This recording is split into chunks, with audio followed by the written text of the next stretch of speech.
Experimentar cierto tipo de emociones como la ira, el miedo, la tristeza o el rechazo puede ser algo realmente incómodo. A veces nos puede incapacitar o en el peor de los casos enfermar.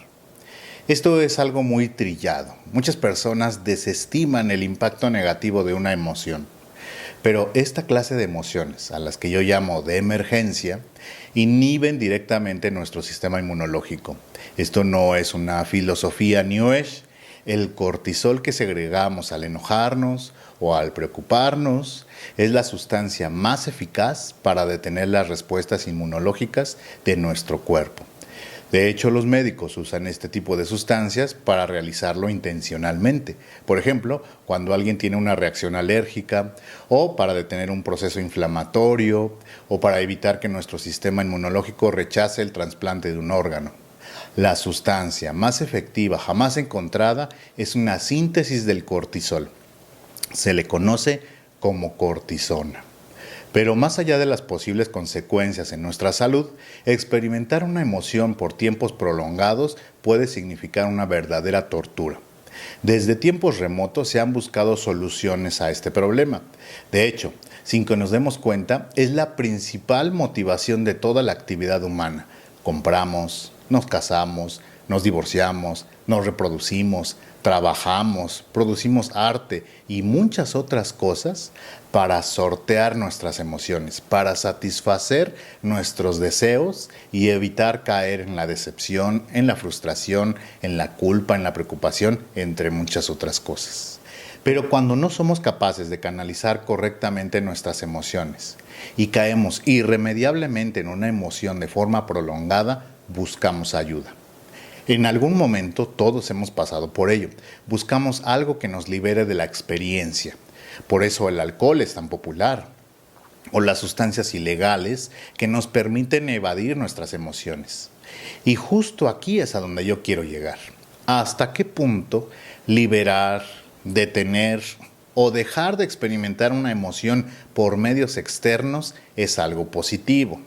Mi padre, por ejemplo, descubrió algo que llamó pares psicoemocionales. ¿Detener una emoción realmente es algo bueno? ¿O para qué sirven estos pares? ¿Detener la culpa de una mujer que golpea a sus hijos es algo bueno? ¿O liberar de la preocupación de un hombre para alimentar a sus hijos? ¿O evadir la tristeza que tiene un hijo por la muerte de su padre es realmente algo positivo? De hecho, el peor comentario que he recibido respecto a la muerte de mi propio padre fue: no estés triste. ¿Eso realmente es bueno? Entonces, ¿cómo se usan los pares psicoemocionales? ¿Para qué son realmente? Una emoción se debe detener cuando está poniendo en peligro la vida de una persona, cuando un cáncer está invadiendo un cuerpo con las defensas bajas, por ejemplo, o cuando una enfermedad no cede por ningún otro medio. Es un recurso que se debe utilizar solo en casos muy particulares. De hecho, una persona a la que se libera de sus emociones es un peligro para la sociedad. Es el golpeador, es el asesino, es el ladrón, es el que engaña a su pareja, es el que hace bullying. O por el contrario, nos convierte en víctimas de otras personas, repitiendo errores, al no saber decir que no sabiendo poner límites, dejándonos al último, permitiendo abusos o manipulación de personas a nuestro alrededor. Librarnos de nuestras emociones puede ser algo tan perjudicial como padecerlas. Pero entonces, ¿cómo ayudar a una persona con problemas emocionales? Por ejemplo, un sentimiento de abandono de hace muchos años, o un sentimiento de culpa, o bien que no sabe poner límites en sus relaciones y todas estas se vuelven tóxicas, o que padece de preocupación crónica por la situación económica. Lo menos que necesita una persona así es dejar de sentir.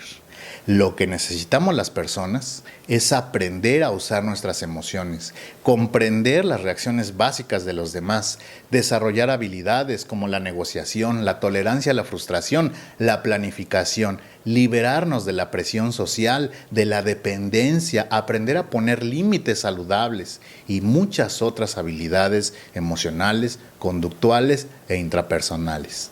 Este es el ámbito de trabajo del método Códica y su principal diferencia con muchas otras técnicas es que un consultor de Códica trabaja directamente con los razonamientos de sus usuarios. Alejado de filosofías e ideologías, propone estrategias construidas 100% desde el ámbito de la lógica, de la ciencia, del funcionamiento biológico de nuestras emociones.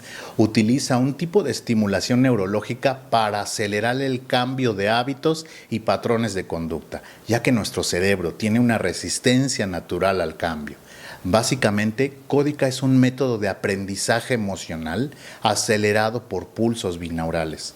Es un método que se puede hacer hasta por teleconferencia o, por supuesto, por medios tradicionales. Te invito a conocer un poco más del método Códica. Entrena tu cerebro y libera tu mente.